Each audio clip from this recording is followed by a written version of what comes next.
133 kilometers long, created the province of West Punjab. The other 4096 kilometers long carved out a province called East Bengal. One nation of Pakistan, an event that saw 15 million displaced and over 1 million dead. What a complicated surgery Cyril Ratcliffe had to perform to create two nations out of one in a span of 5 weeks. A few lines from W.H. Auden's 1966 poem, Partition, in which he imagines, perhaps quite accurately, the circumstances under which Ratcliffe carried out the thankless assignment. Shut up in a lonely mansion with police night and day, patrolling the gardens to keep assassins away, he got down to work to the task of settling the fate of millions. The map at his disposal were out of date, and the census returns almost certainly incorrect. But there was no time to check them, no time to inspect contested areas. The weather was frightfully hot. Ratcliffe was merely the executioner. With these notes, I again wish the seminar a grand success.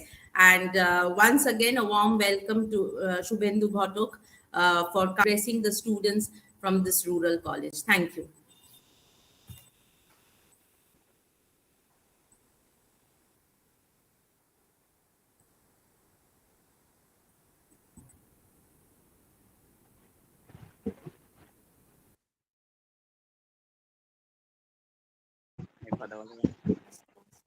I request Devojyoti to deliver the bio note.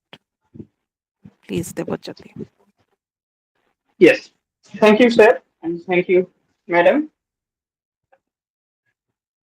Shubhendu Bhatt is a PhD candidate in English at the University of Florida, exploring the conjectures of medical and cultural narratives of malaria in colonial South Asia with English, Bengali, and Hindi texts between 1780 and 1950. He is an AIIS Junior Fellow, a Kumkum Chatterjee Memorial Fellow in Indian History at CSSSC, and a contributor in residence at the Medical Humanities Journal, Synapses. So now I request Mr. Bhattu to take the virtual stage. Over to you, sir.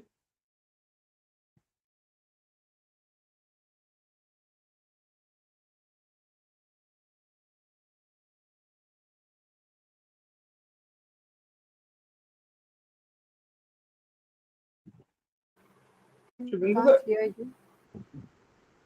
you are not audible.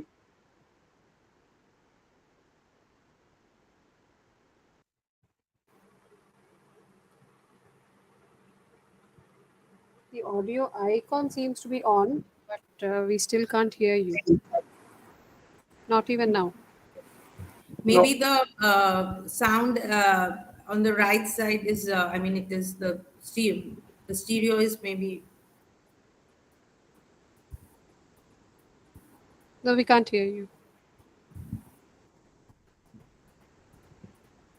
Will a headphone help?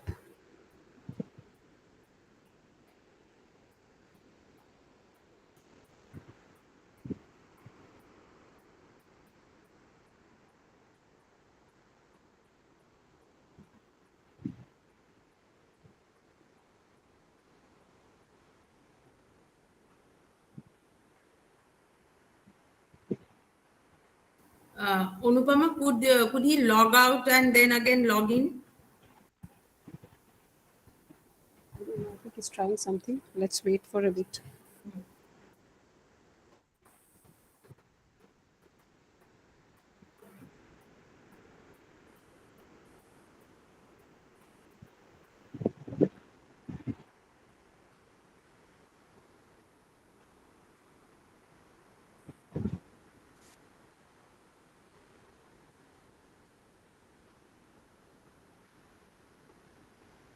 No, not even now. We can't hear you.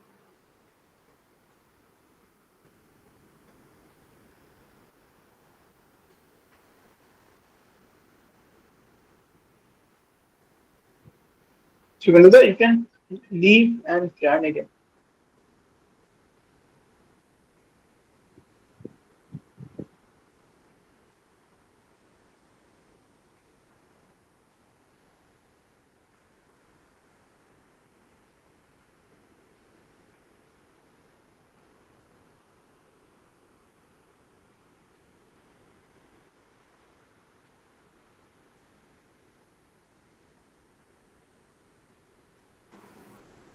Debjyoti, sir, ah, sir, ah, সাউন্ডে গন্ডগোল হচ্ছে? Sound, হ্যাঁ, আচ্ছা, it has reached maximum capacity. So that should have nothing to do with the sound. Oh, Anupama জি, আচ্ছা আচ্ছা, আমি Shimul আমি bhai বেরোবো? speaking. Should I log out? I don't think you can come in. No, I am logging out. Okay. Thank you, Amit.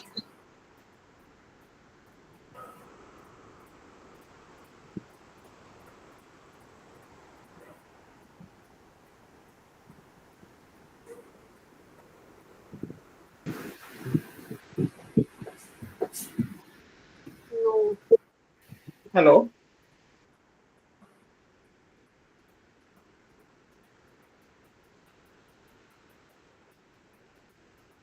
I still can't hear you. The sound icon was there, but now. Yes.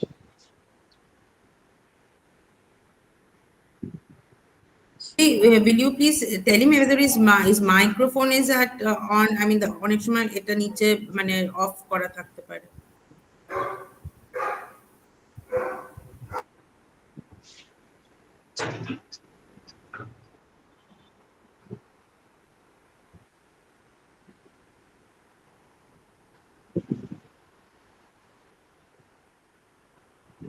No, we can't hear you. Shimul, Is it working? Yes, Is it working yes, yes, now? yes, finally. yes, yes. Now, finally, yes. Okay. But I am now using my phone, so I don't know why it's not getting connected from the laptop, and I have not used Google Meets before, so I have always used Zoom or Microsoft Teams. So the downside, I can speak, of course, but I had a PowerPoint. So what should I do? I mean, I can just speak and talk about Yes, yes. Can things. you mail the PowerPoint If, and we can also share the screen? yes, yes, you can share, and I can share. Yeah, that's true. Okay. Devojyoti, give me your email ID in the WhatsApp.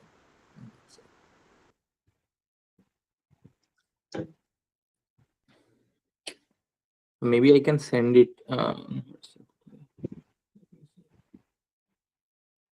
Sorry for the technical.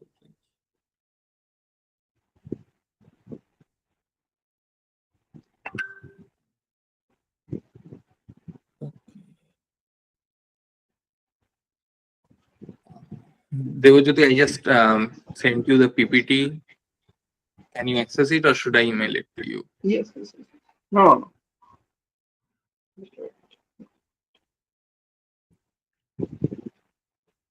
You can access it? Yes, yes, yes, yes. Okay, great. So, so let me begin while Devojyoti finds a way to open the PPT. First of all, thank you so much for the invitation, Devojyoti, and for all the generous introductions. The talk is called Partition and the Spatial Imagination. In a way, why the questions of partition and space would be connected, that is very obvious, because as Dr. Guho also pointed out in her introduction to the talk, that partition is in some sense about drawing up space. It's about drawing a border. It's about in some way kind of bifurcating and separating space, right? So in some way, the way partition literature negotiates with the event is through its imagination of space. And even in the international webinar posters that you have made, I can see there are trains and there are lots of people, and proverbially the partition is connected with, we have all these images from, for instance, the train to Pakistan, or Ritik Ghatok's Komal Gandhar, which I also discussed in the slides. There are all these references to how lots of people moved through these trains, and these trains became sort of markers of violence and separation. Uh, so we need to have that kind of a context when we are talking about a text like Shadow Lines. And even though my talk today is centered on the question of space, it's sort of the primary text that I'm looking at is Amitav Ghosh's Shadow Lines. So before we go into an analysis of why shadow lines articulation of space is important, let me talk about the relationship between space and narrative a little bit, right? So is it okay for the students if I continue just in English, or do you prefer to use both English and Bengali? What is more comprehensible? I can do either.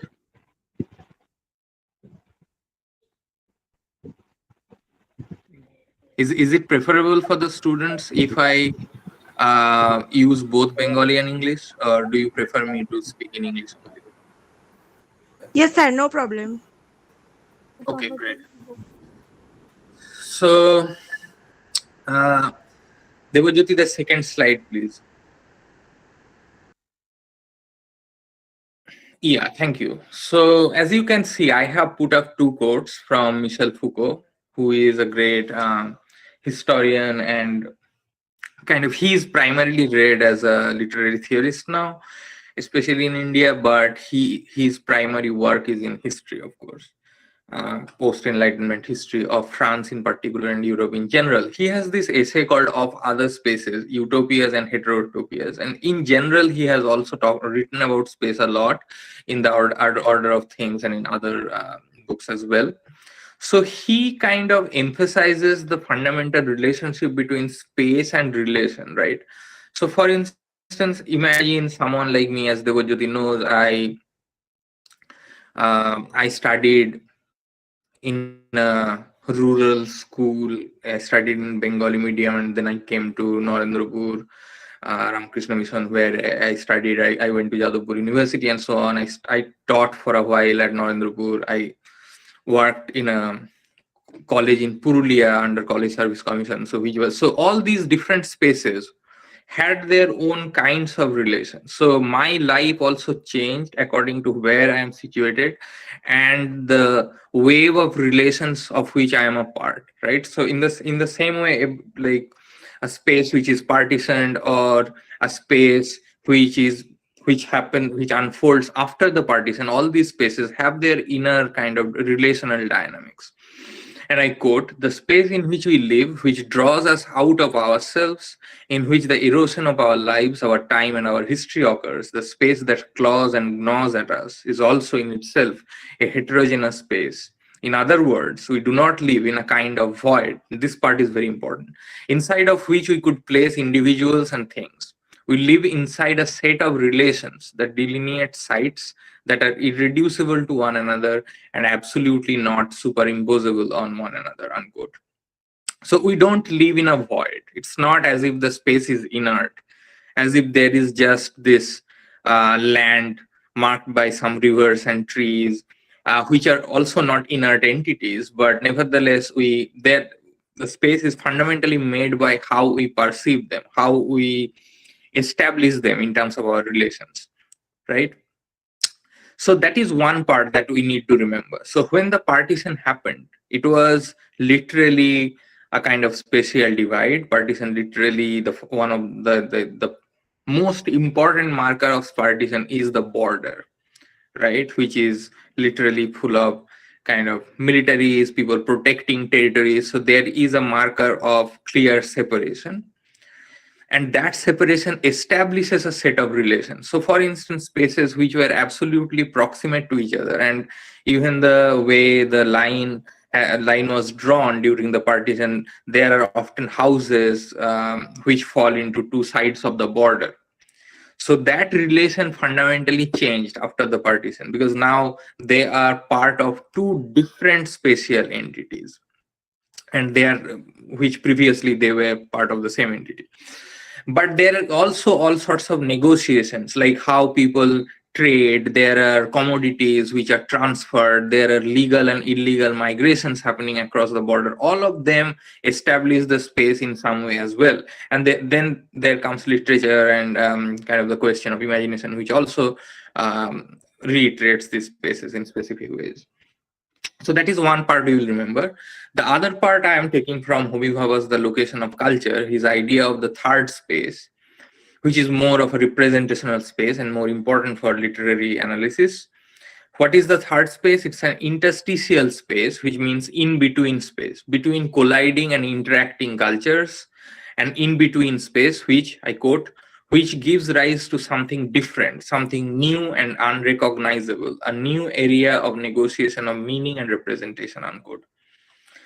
So the third space is not just an amalgam of the first space and the second space. So imagine the space of Bengal before the partition. That if we imagine that as the first space, which is like in some way this more earlier political cultural entity, and there are specific rivers or landmarks which are part of that. So for instance, there are lots of writings about the Ichamoti river, which for instance stands between West Bengal and Bangladesh now, and there are all these really nostalgic scenes about Visarjon and Vijaya Dashami that happens. Even today, we get to see those pictures in newspapers and so on. If we imagine that as the first space, which is more of a stable and kind of naturalized entity, and the second space, which is more sort of entity which is politically drawn and politically guarded, and then there is the third space where the negotiation happens and where something new comes to the fore. But the third space is so what happens in the third space, and the third space can go beyond the specific spaces with which we begin. So for instance, when a person from West Bengal and a person from what is now called Bangladesh, they come together in a diasporic space in the UK or in the US, or there are spaces which are established as diasporic spaces. For instance, Brick Lane in London, and there is called Brick Lane, which is also has become sort of um, little kind of spatial iteration of a space that existed at some point, and that now must exist in a space which neither belongs to the first or the second space. Okay, third slide, please. So what is the role of literature in all these questions? There is this question of history. One can imagine that cartography or geography is very important in that, but literature is also important. So this is a quote from Robert Talley Jr.'s book Speciality, and I will recommend it to students as well because it's very accessible and it's part of the critical idiom series, which students should read in general. They provide very accessible introduction to concepts in literary theory. So Robert Talley has this to say about literature, and I quote, "In a manner of speaking, literature also functions as a form of mapping, offering its readers descriptions of places, situating them in a kind of imaginary space, and providing points of reference by which they can orient themselves and understand the world in which they live," unquote. So literature also has a sort of function of cognitive mapping. We, for instance, imagine a text of fantasy literature like Alice in Wonderland, or for instance, if we are talking about Bengali texts, we can think about, for instance, spaces in a lot of Rupkothar Golpo, or for instance, Sukumar Rai's Hojo Borolo, where all these spaces are conjured and we are thrown into it. So we are thrown into a literary space and then we make sense of the space. Okay, so this is how space works in this text, right? So we situate ourselves in an imaginary space, and literature exercises our imagination in terms of how we learn to map ourselves in relation to a specific set of landmarks or a specific set of references. So this character has this trajectory. Let's say a classic example, even with very realist text, for instance, Pother Dabi. In Pother Dabi, Indranath and Srikanto, they have all these experiences in rivers. They are doing all these things as children, and then Srikanto has this sea voyage into Burma, which was still part of British India in that period, and he has all these interactions with characters like Rajlokhi, or what's the other woman? I'm forgetting her name. Komal. Uh, So you get it, how they have a relation with different characters and different places, in relation to which only we can map the trajectory of a character like Srikanto or a character like Esther in Bleak House. So different characters are understood in relation to all these coordinates. The next slide, please. So their partition comes very central to it. This is a scene from Ritik Ghatok's Komol Gandhar. The Bengali is much better. The English is a rough translation. They go to this railway line which used to run through before. So they have come to the border between India and Bangladesh. And the Bengali goes somewhat like this. এটা আগে যোগ চিহ্ন ছিল, এখন বিয়োগ চিহ্ন হয়ে গেছে. The rail lines were a sign of union. Today they have become a sign of separation. And Ritik Ghatok is also quite obsessed with space. So he has all these even Podda Nodir Maji in Komol Gandhar too. There are lots of references to different kinds of spaces which are coming through different folk tales. When they come to Kolkata in Komol Gandhar, they say এখানে প্রচুর ধোঁয়া. So how the urban space kind of also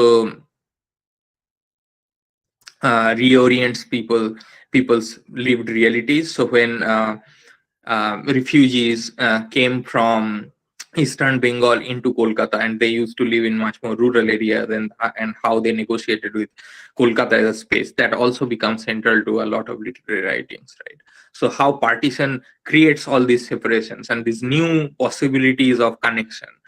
So instead of Joshore, now someone must find themselves in Shambayar, and now they have to reinscribe Shambayar with certain special markers. So how, for instance, different temples come up. So the Tripur Sundari temple in Goria, which for instance existed in some other space at some point.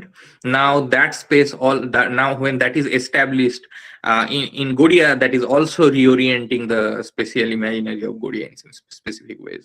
So it's not just about separation, it's also about reorientation and recreation